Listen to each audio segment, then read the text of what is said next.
Donc, je pense que vous arrivez à entendre, que je pense que ça s'était rétabli. Donc, peut-être que... Bon, donc là, on reprend. Donc, le temps que ça va se réactiver sur votre écran, je suis en train juste d'attendre. Donc, voilà. Bon, ça marche. Donc, on continue. Donc, là, on s'est arrêté sur la partie, on va dire, engagement de cet hors bilan, notamment le cas le plus concret, notamment le cas du crédit bail. Concernant le cas du crédit bail, donc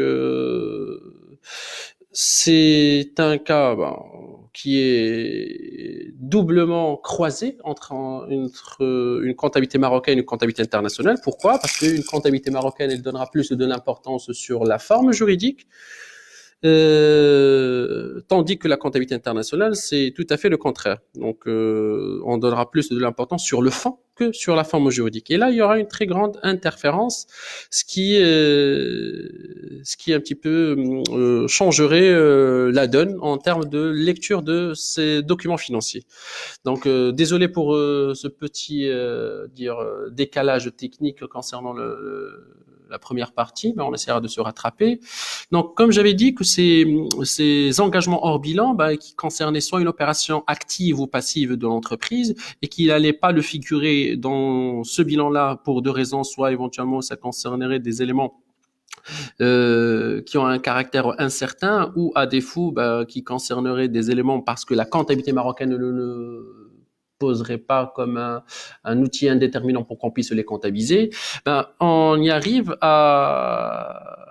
dans une comptabilité plus ou moins fiable, plus ou moins une comptabilité qui aurait une certaine connotation financière assez solide, à ce qu'on doit ou à ce qu'on peut les comptabiliser, comme on avait évoqué, dans des comptes spéciaux.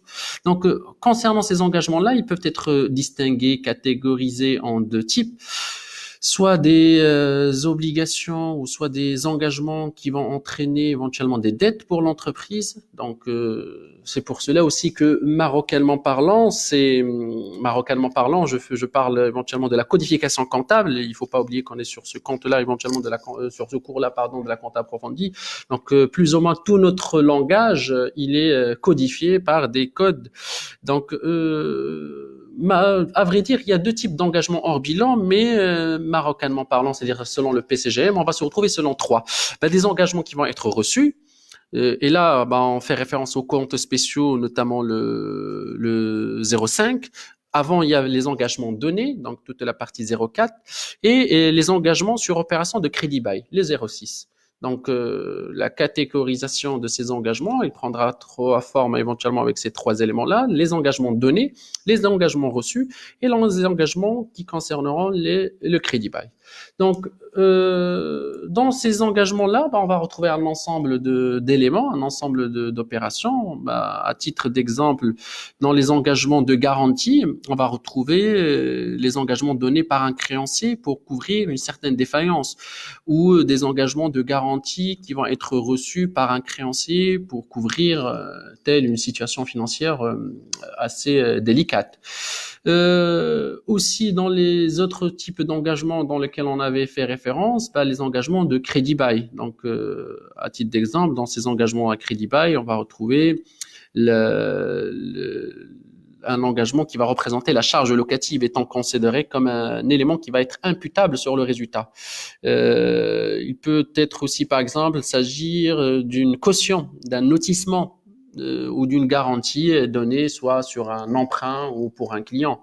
Il pourrait aussi s'agir, comme on avait évoqué, notamment des produits dérivés qui vont permettre de se couvrir sur une certaine évolution plus ou moins défavorable sur les taux de marché ou la fluctuation, bien défaut d'une devise étrangère. Certes, on pourrait aussi avoir des engagements concernant la partie des retraites ou la partie concernant les pensions de retraite, sauf que toujours selon le plan comptable général marocain, cette dernière a été déjà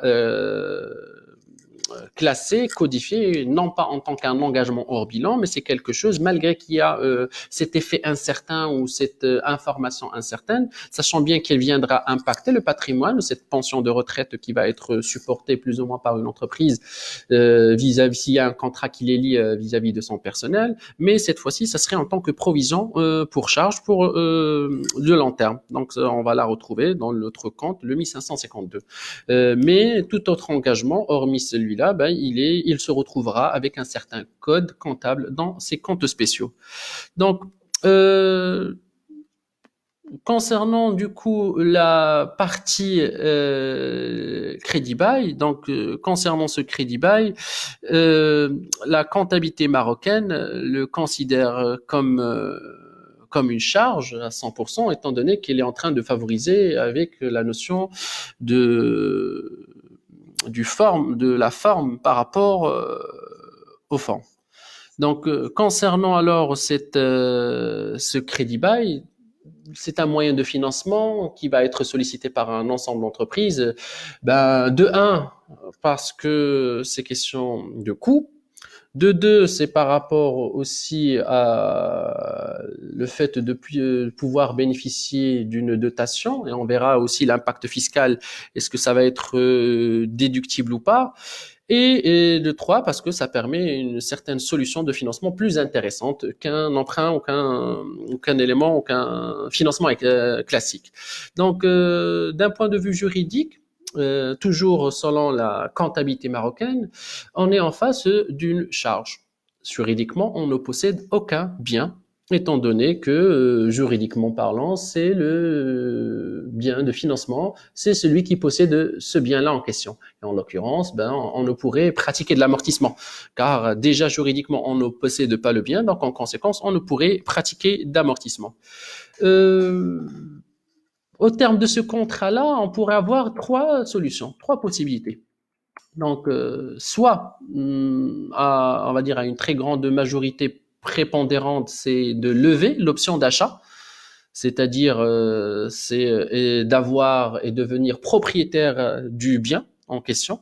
Et c'est à partir de ce moment-là qu'on pourra commencer en conséquence l'amortissement.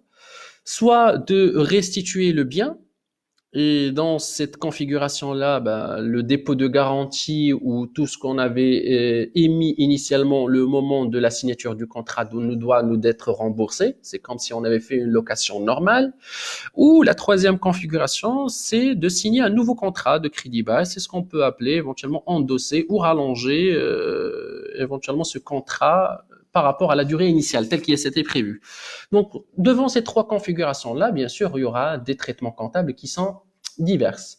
Donc, si on arrive sur le crédit bail en question, donc on avait déjà évoqué que c'est une opération qui est sollicitée par les entreprises pour une raison bien précise, qui est le financement d'une acquisition d'une immobilisation avec des coûts ou là, des coûts qui vont être supérieurs des fois au coût de l'emprunt classique. Mais ça a un certain avantage, notamment ça concerne pour l'entreprise, comme on vient de l'évoquer, c'est un engagement hors bilan, car tous les droits et les obligations d'une entreprise qui figurent ou ces engagements-là sont susceptibles de modifier le montant futur du patrimoine de l'entreprise. Car lorsqu'une entreprise s'engage sur un emprunt de crédit bail, il a tout un ensemble de redevances à payer et ces redevances-là en question viendraient impacter la trésorerie et en conséquence le patrimoine de l'entreprise. Aussi, dans cette hors bilan qui concernerait le crédit ou le crédit bail, on aura des des organismes de garantie des fois. Donc ces organismes de garantie qui viendront nous garantir, nous favoriser l'emplacement, la mise en place de cette opération de crédit bail, ça nécessiterait des fois des commissions, des garanties qui viendraient augmenter notre coût de l'opération. Donc, on se retrouve du coup avec des éléments qui sont additifs à notre opération globale classique qui est l'opération du crédit bail. Donc, comment ça fonctionne? Donc, au début du contrat, une fois la signature du contrat a été faite, on est censé déposer ou mettre à disposition de l'organisme en question un dépôt et cautionnement. Donc, ces dépôts et cautionnements, parce qu'on ne saurait pas la finalité de ce contrat-là qu'à partir de la dernière échéance. Donc, déjà, au moment de la signature du contrat, ben, on est en face d'une immobilisation financière qui n'est rien d'autre que le dépôt et cautionnement. Donc là, on fait référence à un compte de la classe 2, étant donné que c'est quelque chose qui sera logiquement supérieur à 12 mois, donc c'est les immobilisations financières, notamment le compte 2486. Une fois qu'on subira ce dépôt et cautionnement tout au début de la signature du contrat, ben, tout au long des périodes, on est en train de subir des redevances de crédit bail, notamment des charges qui vont être comptabilisées dans le compte 6132.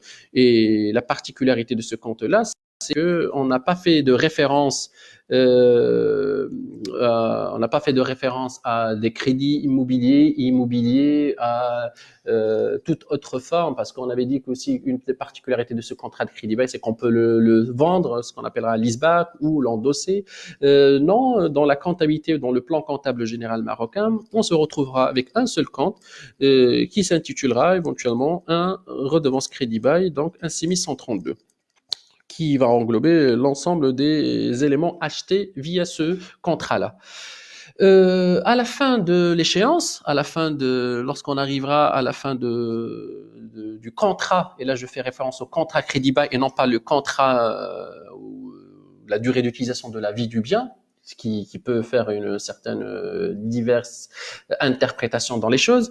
Ben à ce moment-là, on pourra dire qu'on a un bien en crédit bail, quand on a un bien financé en crédit bail, quand on l'a dans notre propriété. Bien sûr, si on passe sur la première solution qui est de restituer le bien, c'est-à-dire d'acheter, de payer, c'est ce qu'on appellera dans la pratique cette dernière redevance qui va être majorée parce que ça va reprendre l'option de la main levée ou en conséquence cette soulte-là.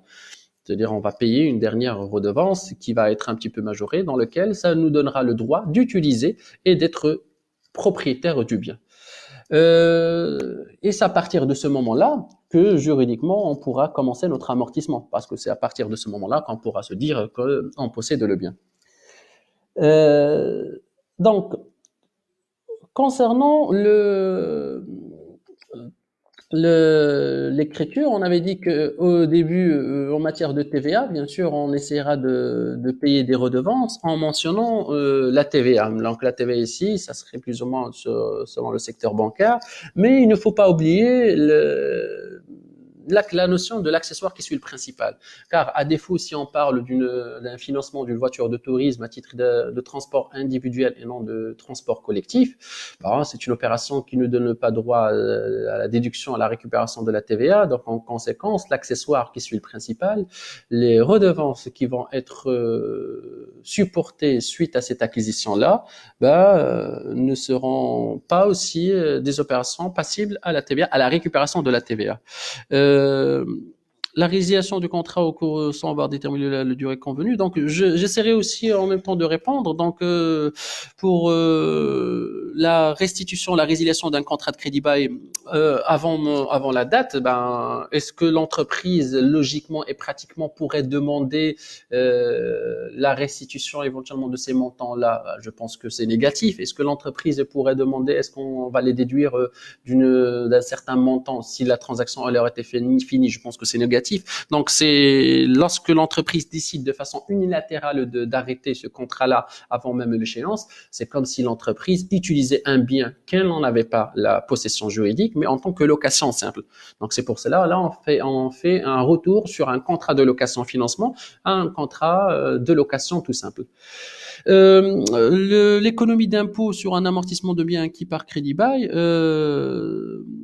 on veut calculer le taux actuel. Bon, déjà, il faudrait déterminer avec quel taux. on va prendre en considération. Et l'économie d'impôt, bah, elle doit aussi respecter toujours cette notion de l'accessoire qui suit le principal. C'est-à-dire, bah, toujours sur ce véhicule de transport-là, s'il a été financé par un emprunt crédit bail dépassant une valeur d'origine TTC de plus de 300 000 dirhams, bah, bien sûr, aussi l'économie d'impôt ou la charge qui va être déductible, elle ne pourra être déductible que dans la limite de cette limite fiscale qui est les 300 000 dirhams TTC.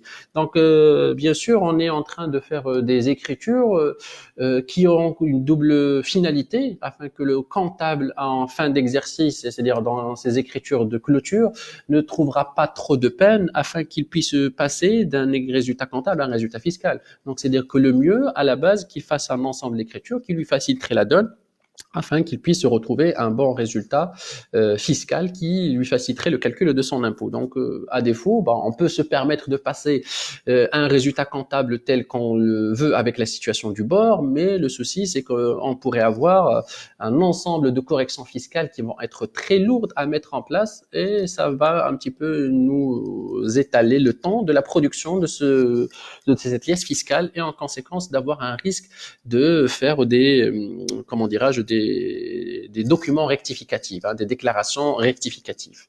Donc, on avait dit qu'à la levée de l'option de l'achat, donc, ok, merci Madame Azmi, à la à cette option de main levée, là, on va récupérer ce dépôt et cautionnement. Donc, on va récupérer ces dépôts et cautionnements. On aura la propriété juridique du bien et à partir de ce moment-là, on paiera cette soulte-là. Et à partir de ce moment-là, à partir du moment qu'on aura acheté ce bien-là, là, on pourra commencer à amortir. Donc, vous voyez bien que, et l'amortissement, le problème qu'on retrouve au sein des entreprises, c'est que lorsqu'on va payer cette main levée, c'est qu'à partir de ce moment-là qu'on posséderait juridiquement le bien. Et en conséquence, on commencerait à avoir de l'amortissement. Sauf qu'il ne faut pas oublier que toute la période initiale qui était financée par l'entreprise de financement, bah, ça a été déjà amorti chez qui? Bah, chez cet établissement-là, parce que juridiquement, c'est lui qui possédait le bien. Donc là, on va se retrouver avec un bien qui va être amorti une première fois chez l'entreprise, mais l'entreprise est dans l'obligation, pour qu'elle puisse avoir quelque chose qui est de fiable, qu'elle prenne en considération toute la période initiale. Si on prend par exemple un bien amortissable sur 5 ans et la durée du crédit bail, c'est 3 ans. Ben, là, les 3 premières années dans lesquelles on subissait ces redevances crédit bail, on n'avait en aucun cas la possibilité d'amortir parce qu'on ne possédait pas le bien. Mais à partir des 3 ans, lorsqu'on va essayer de récupérer le bien et de payer cette soulte-là, c'est à partir de ce moment-là qu'on pourrait dire qu'on possède un élément. Mais ça n'a pas de sens qu'on puisse commencer l'amortissement de 5 ans à partir du moment qu'on l'a réceptionné. Non, parce que dans les 5 ans, il y avait déjà une période déjà passée. Donc, sinon, on va se retrouver, on essaiera de voir ça ultérieurement, sur toute la partie de la régularisation des amortissements. Donc là, je fais référence à toute la partie de l'amortissement accéléré, l'amortissement exceptionnel.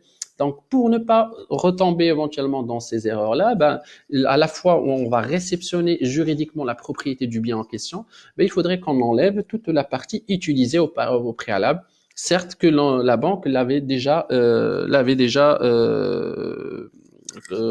amorti. Donc, concernant maintenant cette fiscalité-là, telle qu'on l'avait évoquée, les loyers du crédit bail, ils vont être des loyers qui sont ordinaires. Donc, normalement, c'est fiscalement, ça va être des charges déductibles. Si ça ne pose en aucun problème, si ça ne pose en aucun cas, éventuellement, des divergences par rapport aux dispositions du CGI. Tel qu'on a évoqué, à titre d'exemple, les redevances d'un véhicule de tourisme ou tout autre bien qui devrait respecter les dispositions du Code général des impôts. Donc, s'il n'y a aucun décalage entre la comptabilité et la fiscalité, ça va être considéré comme des charges déductibles. Par ailleurs, s'il s'agit d'autres opérations, donc on avait dit qu'il n'y en a pas qu'une forme unique du crédit bail, donc on peut parler éventuellement du leaseback, c'est-à-dire que le fait de vendre notre contrat à un autre cédant. Bah, dans ce cas-là, là il y a un changement de contrat et un changement éventuellement aussi de propriété hein, qui va se faire par la suite. Donc en conséquence, il faudra oublier donc de faire supporter cette fois-ci les droits d'enregistrement. Donc c'est comme s'il s'agirait d'une transition de patrimoine ou de biens d'une entité à une autre. Euh, du coup, donc, essayons juste de parler donc en matière des engagements ou de la comptabilité de l'engagement, parce que on a évoqué hein, en ce qui concerne la comptabilité marocaine, initialement, on est en train de supporter un dépôt et cautionnement. Par la suite, à la fin de chaque échéance, on est en train de supporter des redevances, crédit bail, et vers la fin, bah, on est en train de récupérer notre dépôt et cautionnement qui était supporté à la base et essayer de enregistrer le bien dans notre patrimoine. On a une nouvelle entrée d'une immobilisation dans notre patrimoine. Donc, concernant les engagements hors bilan ou concernant la comptabilité d'engagement qu'on essaiera de mettre en place avec la mise en place de ces comptes spéciaux, avec cette classe 0, ben, il faudrait qu'on prenne en considération deux éléments. La première, c'est le montant de l'engagement. Donc, le montant de l'engagement, c'est la valeur du bien.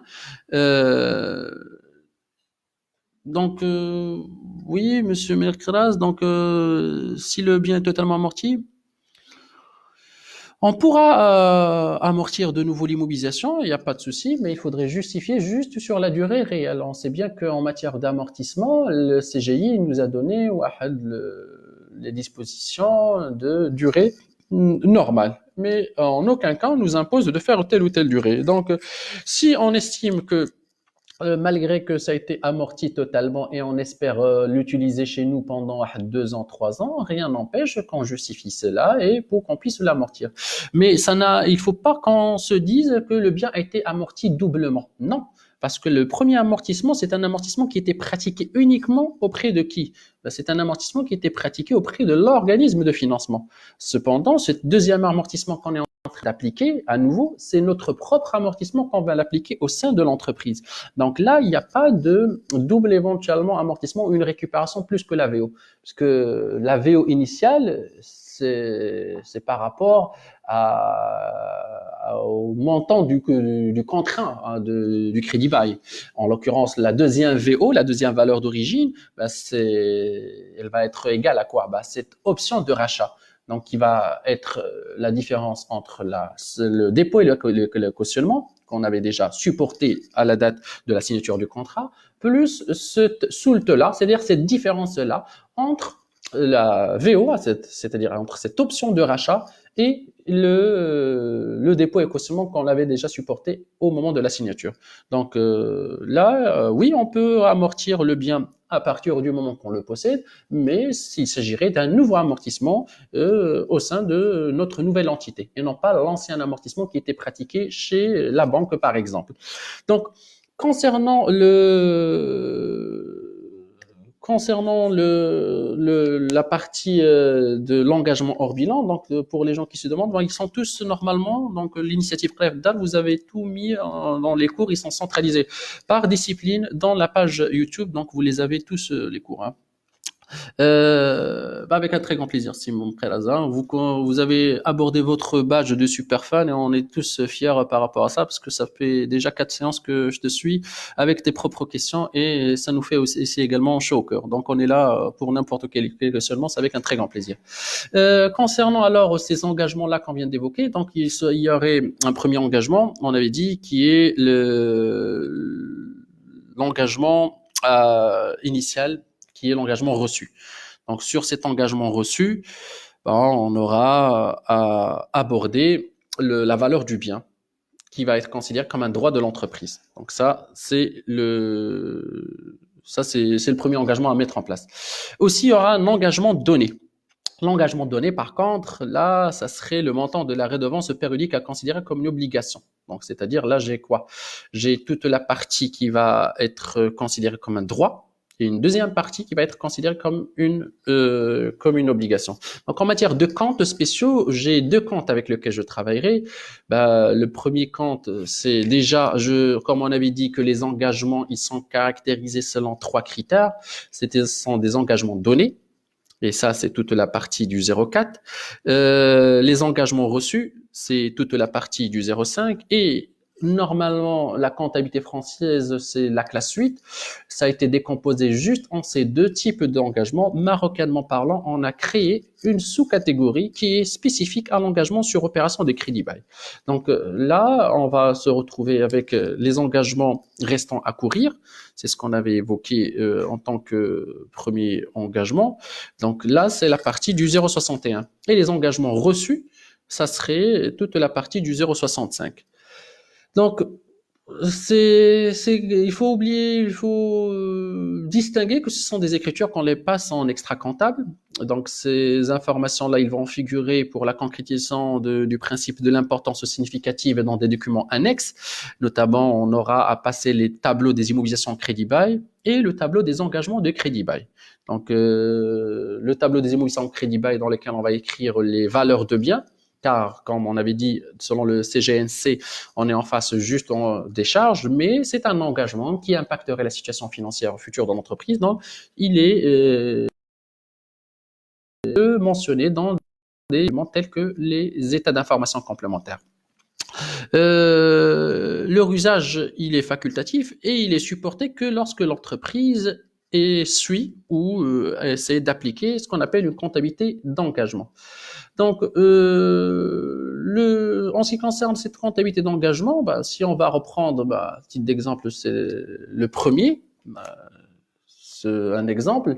On essaiera de faire deux exemples concernant cette comptabilité d'engagement concernant les opérations de crédit bail. Bah, on a une entreprise qui a acheté un bien d'une valeur de 200 000 dirhams et dans lequel elle s'engage à payer des redevances à hauteur de 30 000 dirhams. Ok, donc la première des choses qu'il faut qu'on fasse, la date de signature. Donc, je parle pas bien sûr du dépôt et cautionnement. Donc là, on s'en passe. On pourrait aussi le faire, mais on s'en passe toute la partie de l'écriture telle qui est prévue dans le CGNC, c'est-à-dire le dépôt et cautionnement et le paiement des redevances. Là, on se focalise uniquement que sur la partie de la comptabilité des engagements. Bah, le premier, il faudrait qu'on détermine la valeur du bien loué. Donc ici, on a un élément qui a été loué à hauteur de 200 000 dirhams. Donc, on va le mettre dans un engagement reçu pour une utilisation. Donc, c'est comme si on a 200 000 dirhams quand on va l'utiliser en tant que crédit bail. Donc, c'est notre compte, le 0651, qui s'appelle éventuellement engagement reçu pour utilisation en CB. Aussi, on a combien de charges, combien de décaissements qu'on va subir. C'est ça la deuxième question qu'on va se poser. Bah, normalement, les redevances totales qu'on va supporter, telles qu'ils sont exprimées ici, normalement, ce sont des redevances semestrielles à hauteur de combien? 30 000 dirhams. Ça veut dire que sur l'année, on aura supporté 60 000 dirhams. Et 60 000 dirhams l'année, c'est un contrat qui coule sur 5 ans.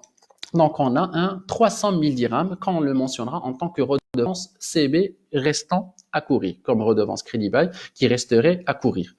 Donc là, à partir de ces deux éléments-là, on a mentionné quelle est la valeur du bien initialement, c'est-à-dire qu'on a un engagement qu'on a reçu, c'est-à-dire on a quoi un engagement? On a un bien.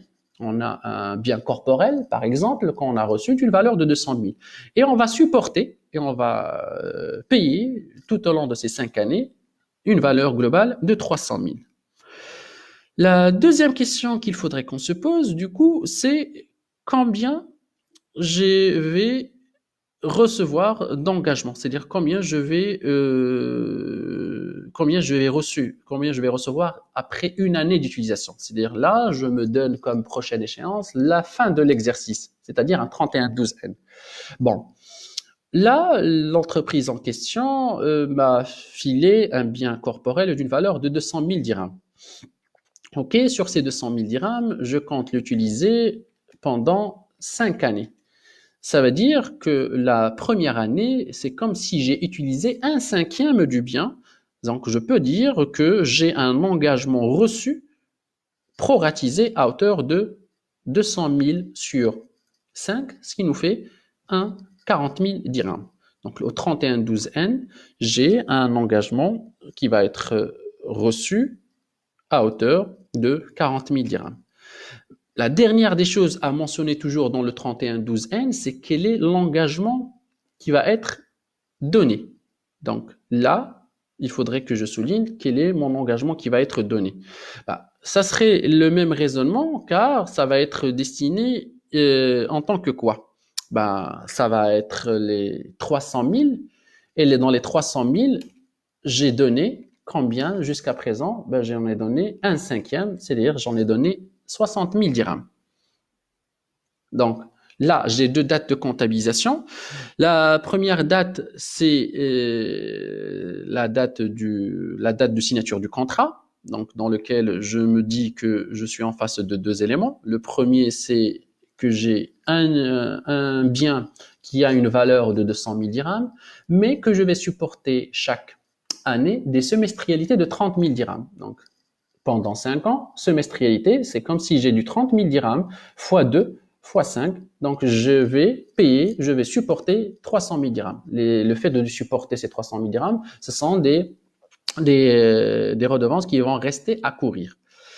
À la fin de l'exercice, je suis en train de proratiser. J'ai utilisé un cinquième du bien. Ça veut dire que le bien qui m'a été filé à hauteur de 200 000 dirhams, j'en ai utilisé un cinquième, c'est-à-dire j'en ai utilisé 40 000 dirhams. C'est ce que j'ai mentionné en tant qu'engagement reçu pour utilisation en crédit bail.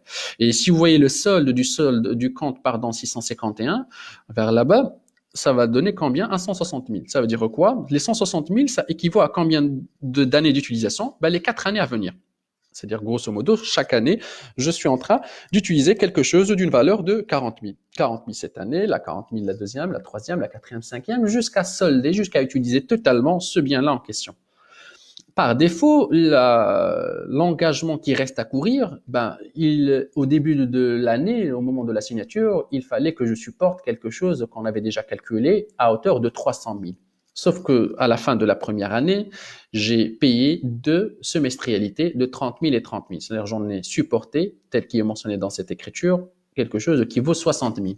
Donc, quelle est la question qui se posera? Combien il me reste de redevances à courir? Il me restera combien? Il me restera les 300 000 que j'avais, la date de signature, et je viens de rembourser 60 000, il me reste 240 000. Je peux aussi le retrouver d'une autre manière, les 240 000. Dans les 300 000, j'en ai utilisé combien d'années? Une seule année. Donc là, il me reste combien d'années? Il me reste 4 années. Donc ça peut être aussi calculé en tant que 300 000 fois 4 cinquièmes. Je vais diviser sur 5 pour avoir juste la valeur d'une année. Je vais la multiplier fois les années non encore consommées. Donc là, c'est par rapport à notre premier exemple concernant cet engagement hors bilan par rapport à un bien financé en crédit bail. Donc on va reprendre aussi un deuxième qui est plus ou moins le même, histoire d'assimiler une fois pour toutes cet engagement hors bilan du crédit bail, mais cette fois-ci on a rajouté deux petites on va dire contrainte, c'est qu'on est en face d'une entreprise qui travaille avec un exercice à cheval et non pas une entreprise qui a un exercice comptable identique, idem à l'année civile. Donc, sur un deuxième exemple qu'on va essayer d'aborder, on aura une durée toujours de 5 ans, mais on a un exercice comptable qui s'achève le 30 juin. Et là, à défaut du premier exemple qui était des redevances semestrielles, on est sur une redevance trimestrielle. Donc la question qui va se poser, c'est déjà d'enregistrer ça selon les dispositions du CGNC. Donc là, si on prend la première trimestrialité, elle comprendra le mois de février, mars, avril, ça ne pose aucun problème. Donc je pense qu'on est sur un 50 000 qui comprend les 3 mois. Mais le souci, c'est que la deuxième trimestrialité, elle reprendra, donc le premier, on avait dit, c'est un février, mars, avril. Le deuxième, ça serait un mai, juin et juillet. Cependant, notre exercice ici, dans ce cas-là, il s'achève le 30 juin.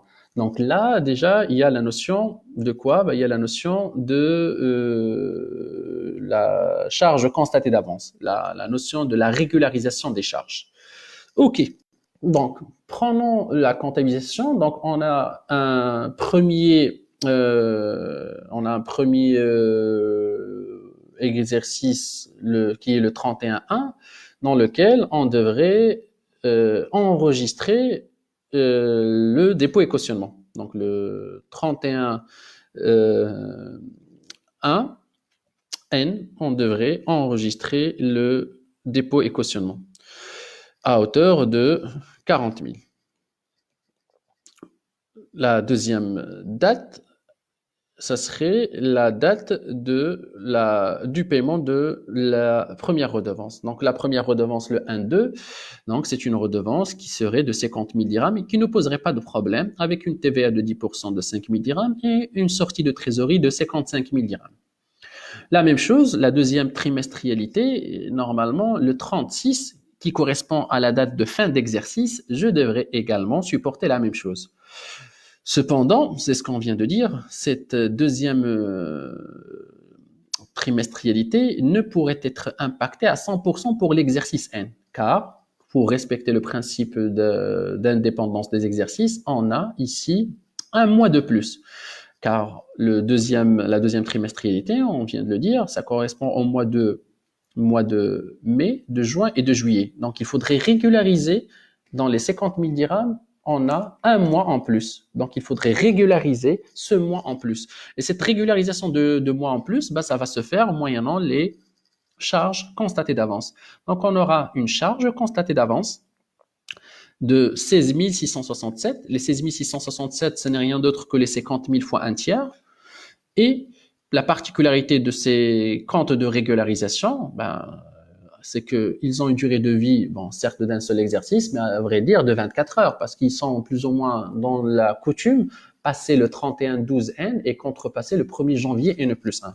Donc là, en question, ben, ils sont passés le 36, qui correspond à notre fin d'exercice, et ils vont être contrepassés le 1er juillet N. Donc, ça, c'est l'écriture du CGNC normal. Donc, on n'est pas encore dans la comptabilité d'engagement. Arrivé l'échéance, c'est-à-dire c'est un contrat de 5 ans. Donc, on parle de N, N plus 1, N plus 2, N plus 3, N plus 4, N plus 4, et non pas N plus 5, c'est le 1 de N plus 4.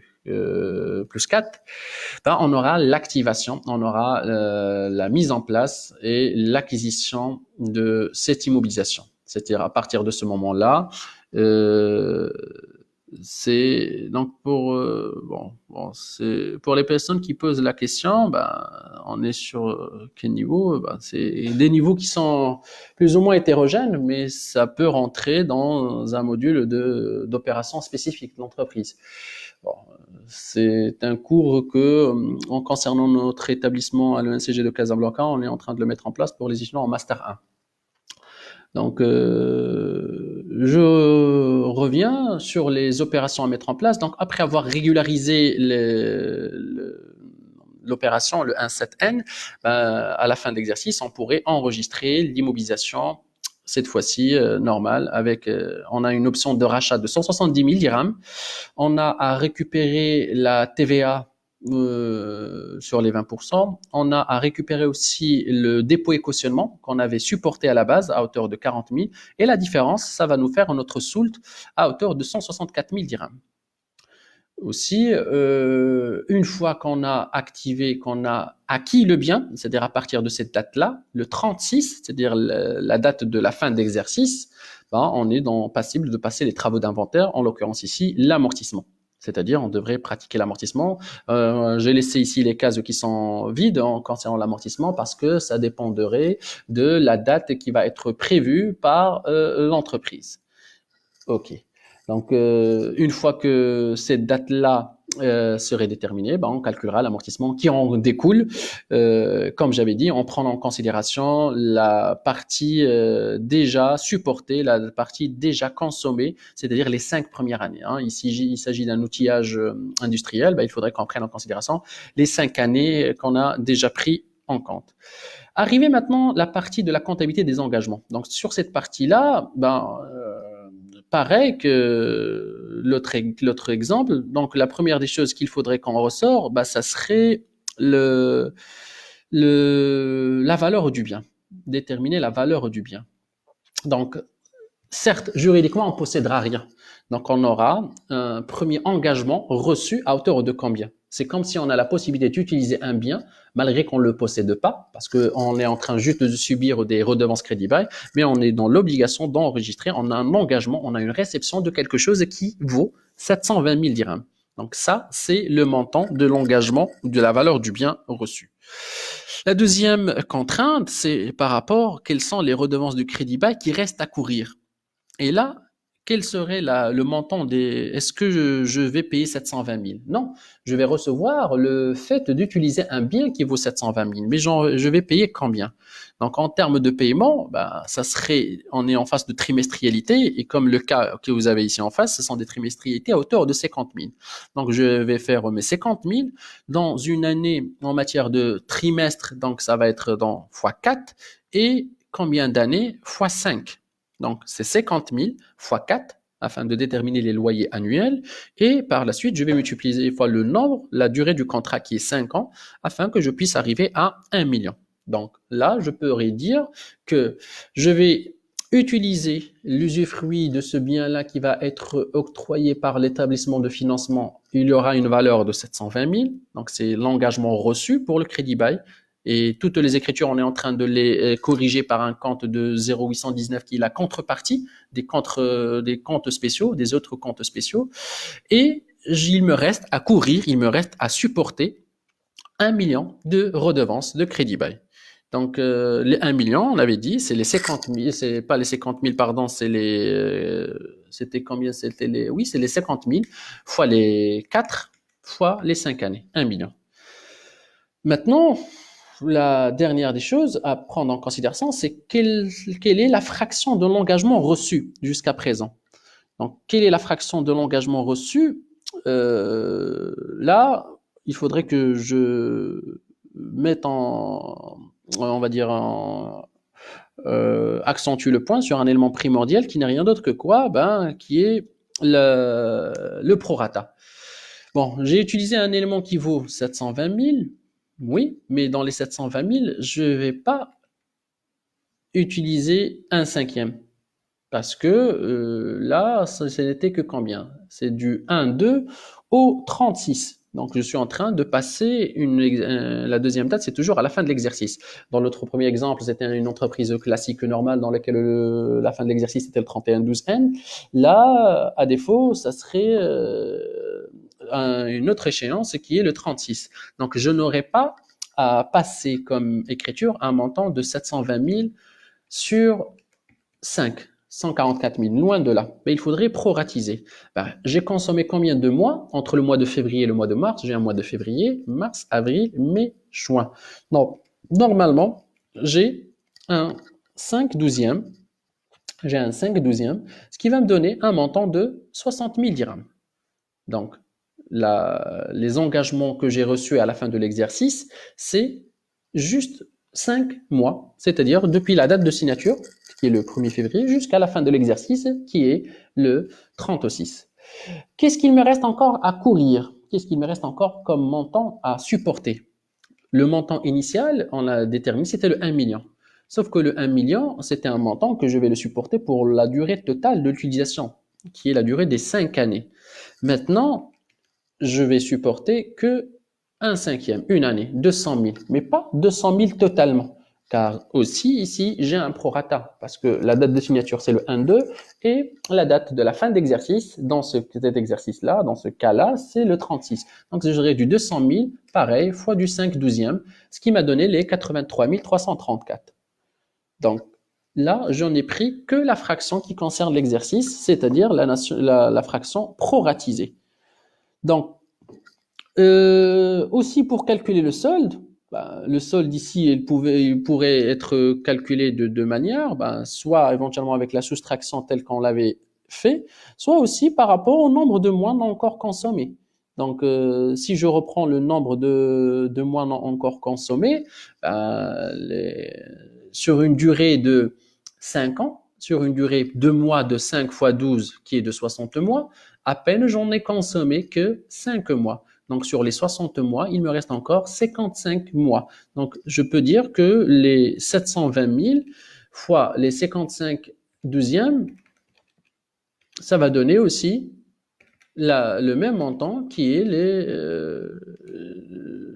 c'est pas 55, oui, c'est sur 12 sur 5. Donc, les 720 000 12 fois 55, ça va me donner les mêmes montants de l'utilisation restante. Pareil aussi pour le solde des redevances qui restent à courir.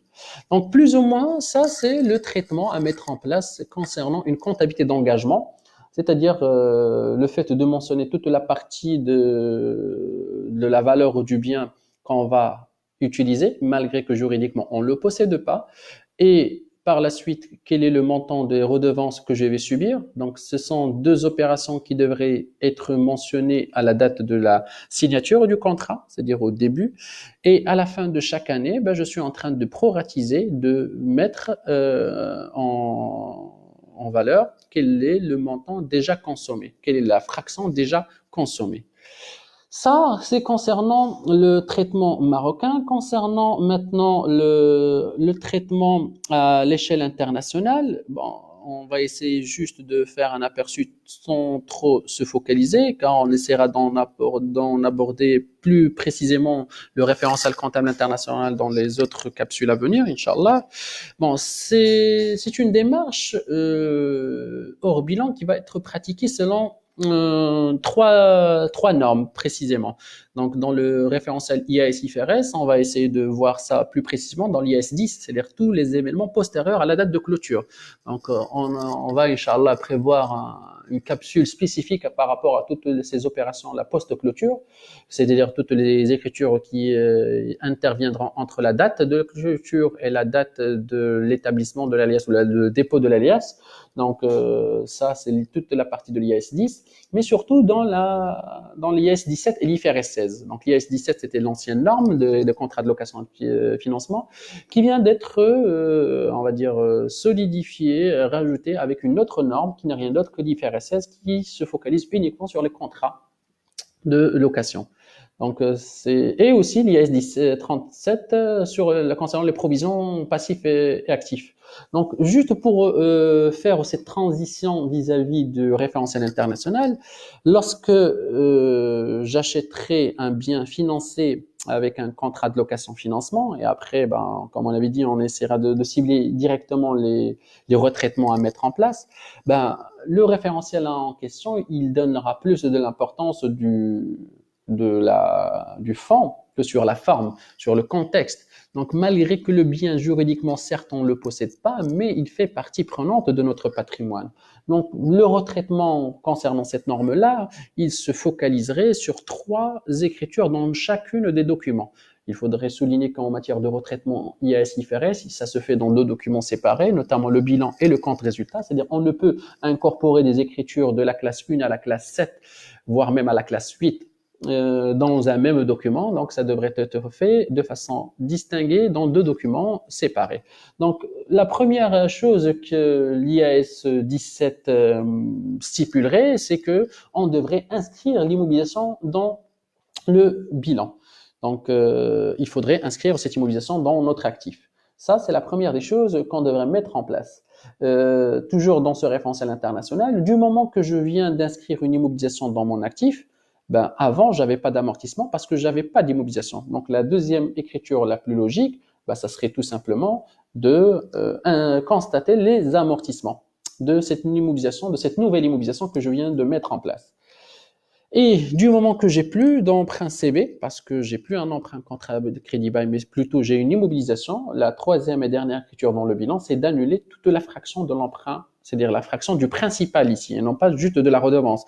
Donc on est dans une obligation de présenter notre tableau de remboursement et de décomposer la redevance crédit bail entre le principal et les intérêts. Et ici, en matière de bilan, on est en train d'annuler juste la fraction du principal. Concernant maintenant le CPC, du moment qu'on a constaté l'immobilisation et du moment qu'on a constaté l'amortissement, la troisième logique, c'est qu'on constate la dotation. Donc, concernant le CPC, ben, on devrait constater la dotation de cette immobilisation nouvellement créée.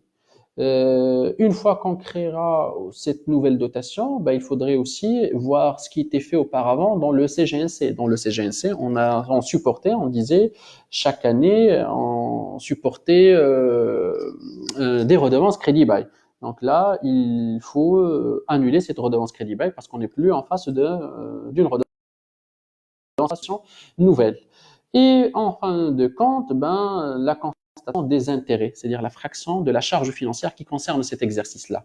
Bon, le traitement dans la comptabilité internationale, c'est un traitement assez spécifique. J'espère qu'on aura l'occasion de le revoir ultérieurement. Mais de façon générale, donc, c'est une comptabilité toujours extra-comptable parce que la comptabilité marocaine, vis-à-vis de la régularisation, de la liquidation de l'impôt, il s'articulera à 100% sur une comptabilité 100% marocaine selon les dispositions du CGNC. Donc cette comptabilité-là internationale, ça va rentrer éventuellement dans toute la démarche des comptes consolidés ou à défaut éventuellement dans les comptes retraités pour les autres entités qui ont soit une obligation de présenter leurs documents par rapport à la bourse de Casablanca ou à défaut toutes entreprises qui ont des participations à l'étranger. Donc sur ce, ben on arrive à la fin de notre module, afin que je donne la place à mon collègue Monsieur Tsedlaoui pour reprendre le deuxième créneau. Donc, on a essayé d'aborder la partie d'engagement de bilan, telle qui a été traitée dans la comptabilité marocaine, telle qui est traitée dans une comptabilité d'engagement et telle qui est traitée dans une comptabilité internationale.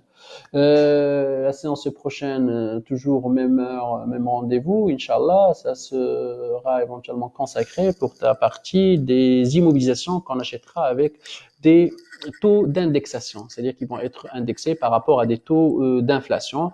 Aussi, les immobilisations qui vont être achetées avec moyennant des rentes viagères. Comment c'est traité dans une démarche de comptabilité approfondie. Donc, sur ce, je tiens aussi à resaluer une énième fois l'initiative Raifdal. Je vous souhaite vous tous une agréable période de confinement qui, espérons que ça va pas être très très lent. Et Inch'Allah, prenez tous soin de vous et au plaisir de vous revoir très rapidement, Inch'Allah. Merci à vous.